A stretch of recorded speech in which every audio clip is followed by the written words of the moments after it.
పాతాళలోకం అంటే పాదాలని, పై మీగాలు అనేది రసాతలం అని, మహాతలం గుల్పం అని, ఆ మహాపురుషుడికి నడుము భాగం జంఘము అని, 2 తొడల స్థానాలలో వితలం అనే లోకం ఉన్నదని, మహీతలం జఘనమని, నభస్థలం నాభిస్థానాన్ని ఆవరించి ఉన్నది అని ఇక్కడ వర్ణన చేస్తున్నాడు. అంతరిక్షంలో ఉండే నక్షత్ర సముదాయమంతా కూడా ఆయనకి వక్షస్థలంగా ఉన్నది. గ్రీవాహం మహద్వదనం వై జనోస్య, జనోలోకం ఆయనకు కంఠంగా ఉన్నది. తపోలోకం లలాటముగా ఉన్నది. లలాటం అంటే నుదుటి భాగం. సత్యంతు శీర్షాని సహస్ర శీర్ష, సత్యలోకం ఆయనకి శిరస్సుగా ఉన్నదన్నారు. ఈ విధంగా లోకాలన్నీ కూడా పరమేశ్వరుడి యొక్క అవయవాలని వర్ణించారు. అంతరిక్ష లోకం సర్వవ్యాపి అయిన భగవంతుడికి నేత్రగోళాలలా ఉన్నాయి. సూర్యుడు అందులో ఇంద్రియముగా పనిచేస్తున్నాడు. రెప్పపాటులే స్వామికి రేణింబగళ్ళుగా ఉన్నాయి. బ్రహ్మస్థానం భగవంతుడికి కనుబొమ్మలుగా ఉన్నాయి.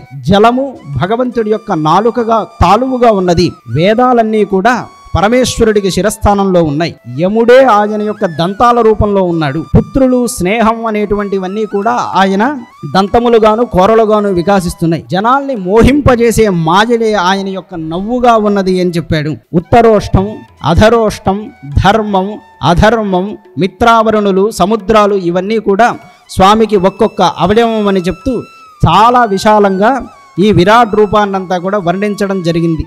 ఆత్మస్వరూపుడిగా ప్రకాశించే పరమేశ్వరుడికి అనేకమైనటువంటి జంతుజాలం కూడా చివరకు అవయవంగా ఉన్నదనియా అని చెప్పారు.